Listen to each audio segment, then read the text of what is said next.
this is Craig Brown, and welcome to Passages. Passages is a space to explore Bible passages used for preaching, reflection, and prayer. My hope is that Passages will shine a unique light on text used for preaching at the First Free Methodist Church of Seattle, or for anyone looking to dive deeper into the Bible. Today's passage is Exodus chapter 16, verses 1 through 12. It's the basis for the sermon at First Free Methodist Church on November 2, 2025. It's part of our series called The Lord's Prayer, a model for life and joy with the Lord, lessons in the life of Moses. So each week we read a portion of the Lord's Prayer, and we also read a passage from Moses' story that goes with it. And so this week we'll be looking at the Lord's Prayer in Matthew chapter 6, verse 11 with this single line, "Give us this day our daily bread." And the story from Exodus 16, beginning at verse 1, goes right along with it. So let's hear the passage. Then they set out from Elim, and all the congregation of the sons of Israel came to the wilderness of Sin, which is between Elim and Sinai, on the 15th day of the second month after their departure from the land of Egypt. But the whole congregation of the sons of Israel grumbled against Moses and Aaron in the wilderness. The sons of Israel said to them, "If only we had died by the Lord's hand in the land of Egypt, when we sat by the pots of meat, when we ate bread until we were full. For you have brought us out into this wilderness to kill this entire assembly with hunger." Then the Lord said to Moses, "Behold, I will rain bread from heaven for you, and the people shall go out and gather a day's portion every day, so that I may test them, whether or not they will walk in my instruction. On the sixth day, when they prepare what they bring in, it will be twice as much as they gather daily." So Moses and Aaron said to all the sons of Israel, "At the evening you will know that the Lord has brought you out of the land of Egypt, and in the morning you will see the glory of the Lord, for he hears your grumblings against the Lord. And what are we, that you grumble against us?" And Moses said, "This will happen when the Lord gives you meat to eat in the morning, and bread to eat in the evening, and bread to the full in the morning. For the Lord hears your grumblings which you grumble against him. And what are we? Your grumblings are not against us, but against the Lord." Then Moses said to Aaron, "Say to all the congregation of the sons of Israel, 'Come forward before the Lord, for he has heard your grumblings.'" And it came about, as Aaron spoke to the entire congregation of the sons of Israel, that they looked toward the wilderness, and behold, the glory of the Lord appeared in the cloud. And the Lord spoke to Moses, saying, "I have heard the grumblings of the sons of Israel. Speak to them, saying, At twilight you shall eat meat, and in the morning you shall be filled with bread, and you shall know that I am the Lord your God." Well, we're going to take a look at this text in a few different sections. That'll be helpful for us to examine one at a time. Let's just look at verses 1 through 3, which is the so-called grumbling that you've heard a number of times in this text. Now, in verses 1 to 3, we read in verse 1 that it's been 45 days since the people left Egypt. It says the 15th day of the second month, so about a month and a half. And they have been staying at a place called Elim. Elim is a nice place. It has water, palm trees, dates that grow on the trees. It's a little oasis. And this was the place where the children of Israel, along with Moses, stayed after they had crossed over the Red Sea. So this is very recent in terms of when they left Egypt, as the text has already told us. Now, their destination is Sinai. So in order to get from Elim to Sinai, they're going to have to cross a desert to get there. And so as they leave on day 46, they go across this wilderness. And the wilderness is called the Wilderness of Sin. Now, the word sin there is the title or the name of it, not necessarily the theological word for sin. So don't get the two confused. This isn't about there was sin that happened in the wilderness, so it's called the Wilderness of Sin. No, it's just its name. It's called the Wilderness of Sin. Now, it's ironic because of what happens in the wilderness, but don't confuse the two things. This is the area they have to cross in order to get to Mount Sinai. Now, scholars have tried for years to trace their exact journey from leaving Egypt. So if you pull up any map online to look at this, there's all sorts of variations and changes. There's just a real lack of certainty about the exact path that was taken. But what happens in the wilderness of sin, more important than how they navigated, is a foreshadowing of sorts. It says that the whole congregation, it said, grumbled against Moses and Aaron. Now, this word grumbled occurs 5 different times in this short passage of Scripture. It's in verse 2, verse 7, verse 8, verse 9, and verse 12. Now, that grumbling means is that they simply complained about their conditions. And it follows a very human pattern. So when faced with hardship of the wilderness of sin, here's what they did. They said, if only we had died in Egypt. So this is a bit overly dramatic. It's assuming that they're going to die here as well, and assuming, too, that life in Egypt was fantastic. It then says, the people say, we sat by pots of meat. This is somewhat of a fantasy language. Eating meat was expensive in antiquity, and you only did it on special occasions, so the notion that they sat by pots of meat every night isn't exactly accurate. And then they say, we ate bread until we were full. Again, this is an exaggeration on their part of slave life in Egypt. Remember, this is only 45 days later, but yet they look back on their time of slavery as how awesome it was, and we had full pots of meat and bread till we couldn't eat anymore. And then the language turns accusatory in their complaint. They say, you have brought us out here. They focus not on the God who liberated them, but instead on Moses. Now, Moses knows where they need to go, but the complaining of the people in the wilderness of sin drives a much deeper question.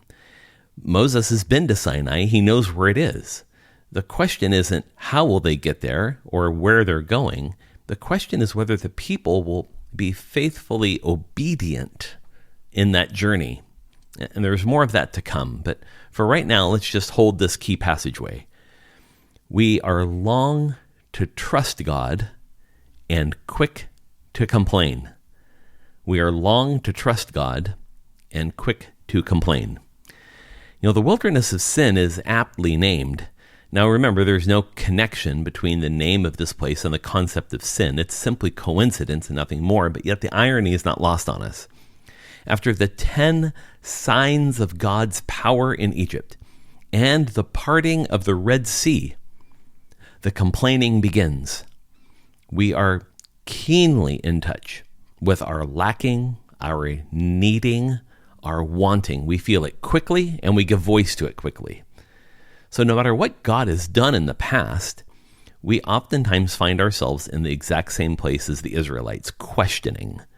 Like the Israelites in the wilderness, we're quick to complain, but sometimes longer than we need to be in developing our trust in God.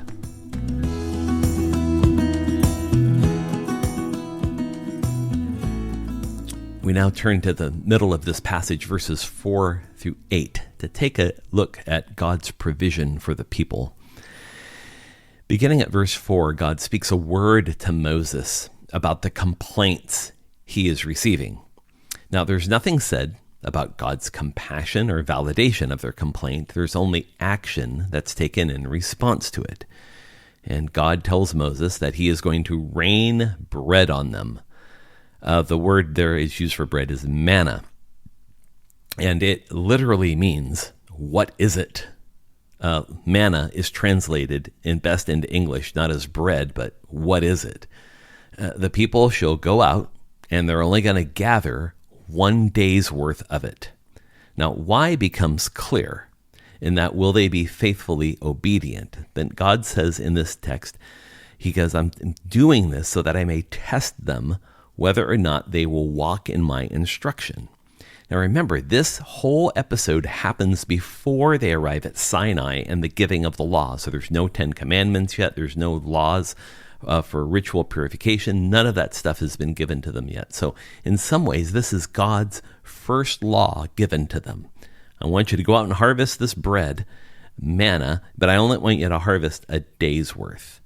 Now, whether it's raining bread from the sky or it is part of a substance that emanates from a fruit in a tree that's found in the desert, is something that other brighter minds can argue. There are groups of people that harvest this rich discharge that comes from a fruit of a certain kind of tree in the desert, and they make it into bread even today, but it doesn't keep till the next day. So I'll let you all sort that out however you want to, about whether it's just literally rains bread from the sky or they're harvesting this that grows off of desert trees, whatever it is. But what God has asked is hard. These are people who know an agrarian way of life. So there is no such thing as a farmer who goes outside each day to harvest enough food for that day. It assumes a lot of things. Number one, that there's something to harvest 365 days out of the year. Everyone knows that when farmers plant, they plant and then there's a big harvest. And then the question comes is, how are they going to take that harvest and sustain it over a period of time? They can't possibly eat all the food at the same time. So you gather everything and then you use it up as you go. The instruction here is quite different. They're only to go out and harvest what they need for that one day. Now, there's an exception to this. It says, as we move toward verse 7 and then into verse 8, that on the sixth day when they go out to gather, they're to gather a double portion. And what that means is they're to gather nothing for the seventh day, which is the Sabbath. So each of these guidelines is designed to continually shape the faithful obedience of the people.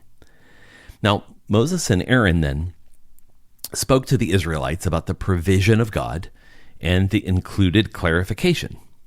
Beyond the cloud, which has been leading them by day, they will experience this provision of food in the morning and in the evening.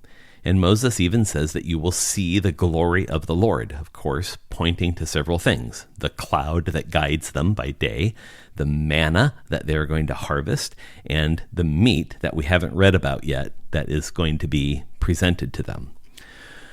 Moses then tells them that God, Yahweh, has heard their complaining. Moses acknowledges it. God does not.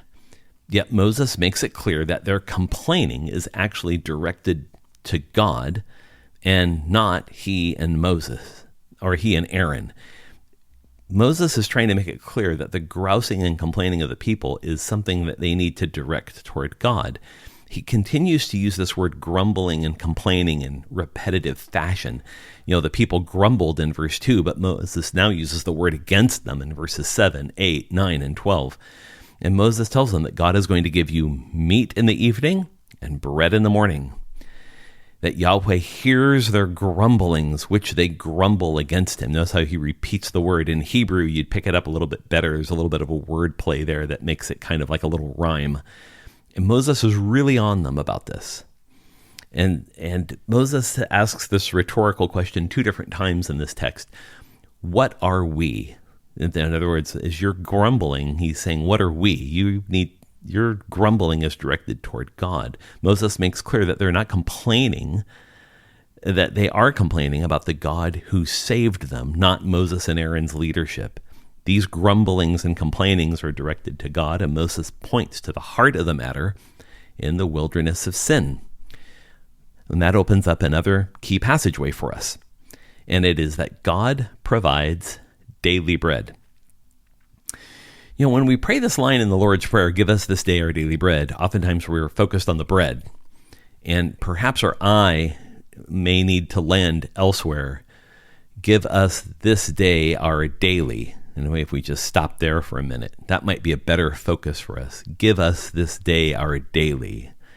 Like the Israelites, Jesus tells the disciples in the prayer to focus clearly. The energy is not gathering, getting, having, keeping, or accumulating. The Israelites are not to do that, and neither are we. So in every action of life, even those for survival, they have to be directed toward a faithful obedience. The test that God put the Israelites in is the same one we face all the time. Will we trust in God's provision for each day? Give us this day our daily, fill in the blank. And that question is one that we constantly struggle with. that we want to know what the plan is. We want to know what the outcome is. What we have a harder time doing is walking day by day, counting on God's provision for us.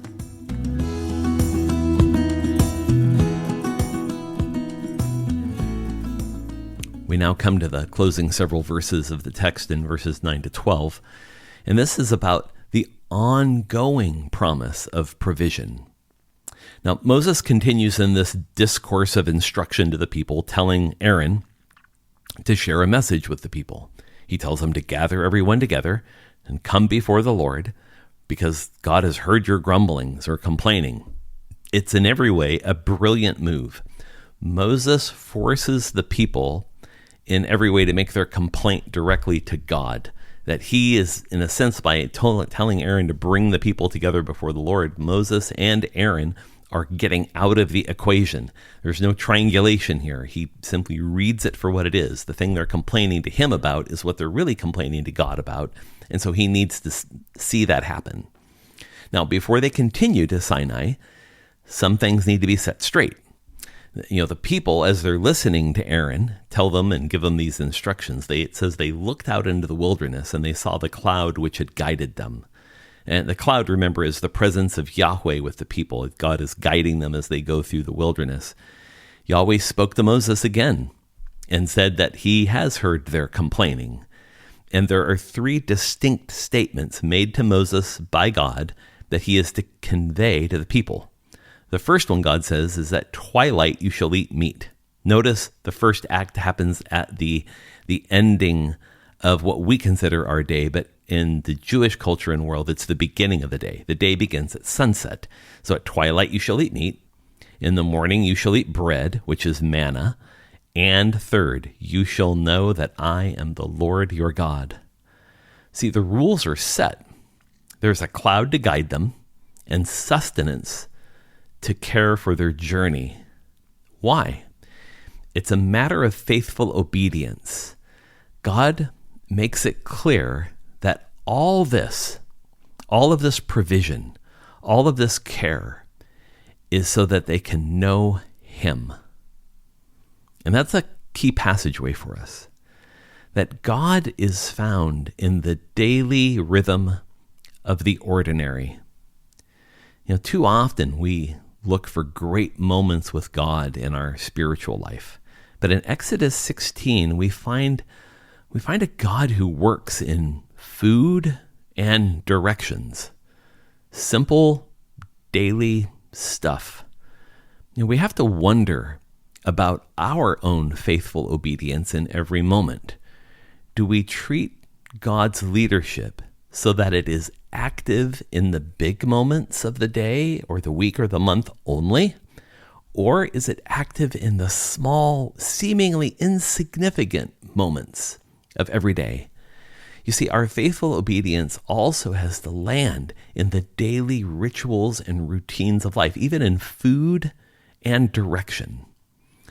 This is how we begin to feel what is said in the text, that we will know that the Lord is our God when we begin to live in this rhythm, this daily rhythm of the ordinary with God.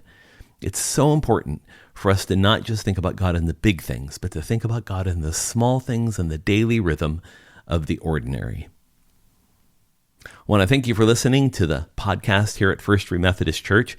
You can listen into the same podcast feed for our sermon podcast each week and our conversational podcast called Connections. All 3 passages, our sermon podcast and Connections, can all be found right here in the FFMC podcast. I also encourage you to stop at our church's website, ffmc.org, to learn more about Free Methodism and how you can connect with our community. For now, I bid you all grace. Thanks for listening, and we'll see you next time.